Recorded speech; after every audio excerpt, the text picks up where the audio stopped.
Capricorn, kumusta po kayo guys? So Capricorn, tignan natin gabay, kapalaran pagdating sa love life mo ngayong third quarter, no? Okay, July, August, September. So ayan guys, maganda pa rin na alam nyo ang inyong Sun, Moon, Rising, and Venus sign para sa iba pang guidance, okay? Capricorn, Sun, Moon, Rising, and Venus sign pagdating po sa kanilang love life ngayong third quarter, spirit guide.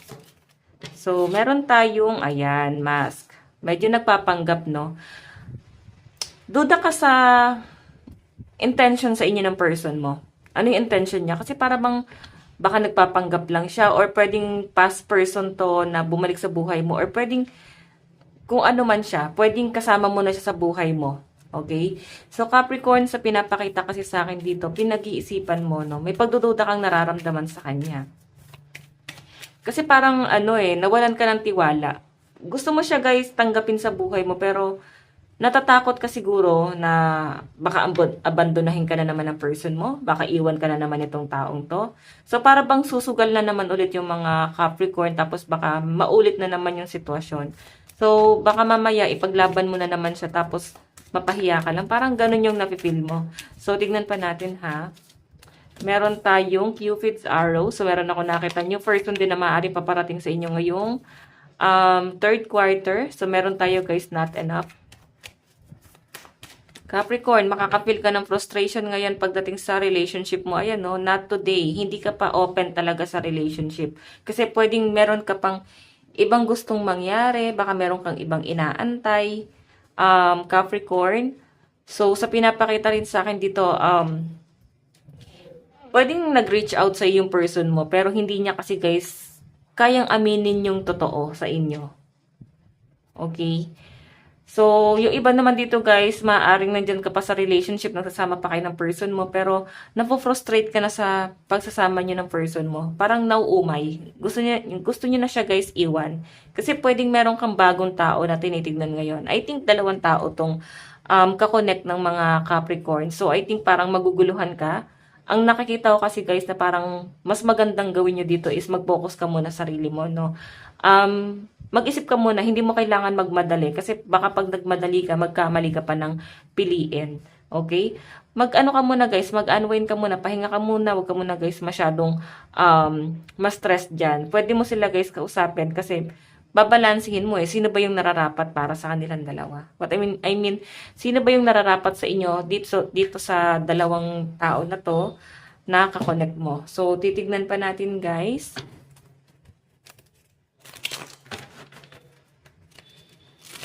Nalulungkot na kasi yung iba sa inyo guys, so parang ano ka pa nasa healing process ka pa, hindi ka pa talaga totally okay. May matindi ka pang pinagdadaanan ngayon, Capricorn. Tignan pa natin.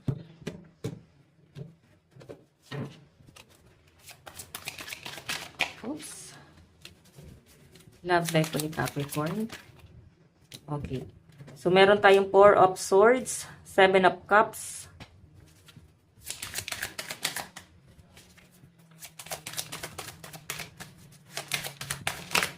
ano pa po spirit guide?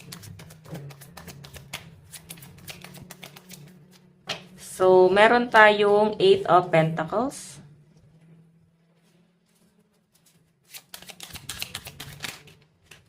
Okay.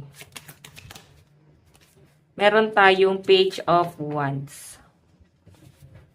Okay, so Capricorn. Sa pinapakita sa akin dito,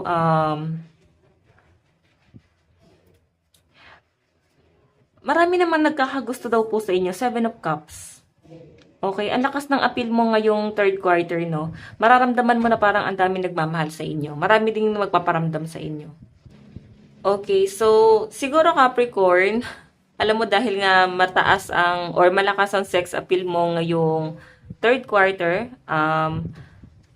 hindi mo kailangan ma-pressure dito. Mararamdaman mo na parang ano ba to, famous ba yung ibang nanonood sa atin ngayon? Kilala kayo sa social media?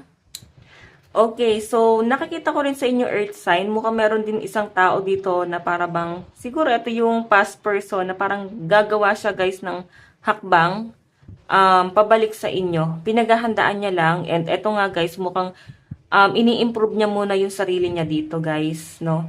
Sa pinapakita sa akin guys, mukhang nasa healing process din tong person na to. Broken hearted din. Siguro bumalik siya sa inyo kasi broken hearted siya sa iba. Okay, pwedeng ano to guys, galing siya sa third party, baka iniwan kayo Capricorn, pinili niya yung third party. Ngayon siguro, iniwan siya ngayon ng third party, kaya siya guys parang bumabalik sa inyo ngayon. So Page of Wands, parang pinaghahandaan mo rin to, no? Baka meron kayong pagkikita or baka meron kayo guys pag-uusapan nitong taong to. So expect nyo na guys, no? Ngayong third quarter, so possible na meron pong pagkikita na mangyayari po dito. Okay, tingnan pa natin guys, love advice. Okay. Love advice po ni Capricorn. Meron tayong love. Love conquers all. Di ba? Parang sabi ko nga sa inyo guys, ang lakas ng sex appeal mo. Mukhang ngayong third quarter, ang dami pong magkakagusto sa inyo. Okay, ang daming mahuhumaling. Hindi ko naman nakakita na parang broken-hearted ang mga Capricorn ngayong third quarter. So, magdududa ka lang talaga guys sa intensyon ng ibang tao na bumabalik sa inyo. Ito meron pa nga dito guys new person. Siguro kasi itong new person na to is wala kayong label before. Okay? Kilala mo na talaga siya. So, parang duda ka sa intensyon niya. Bakit bigla siyang umamin ng pagmamahal sa inyo? So, damas kasi to guys. Duda ka sa taong to. Meron tayong emotion. Look deep within your emotion. So, pakiramdaman nyo guys. Malakas ang pakiramdam ng mga Capricorn. Okay, yung iba naman dito guys na in relationship, maaaring sa pagsasama nyo, marami na pong pagdududa na nangyayari. Okay, parang meron kang pinaghahandaan dito or meron kang paghahandaan. Ganon. Okay, or maaaring ano naman guys, si person mo mismo yung may pagdududa sa inyo. Okay, ano ba to? Silosa ba tong person mo na to? Ayan. May nakita akong clarity. Mukhang merong closure na magaganap din, no? Sa mga kakahiwalay pa lang. So guys, ito lang po ang inyong love reading. Ayan, maraming salamat po. Bukas po. Let God bless and love you all. Bye-bye.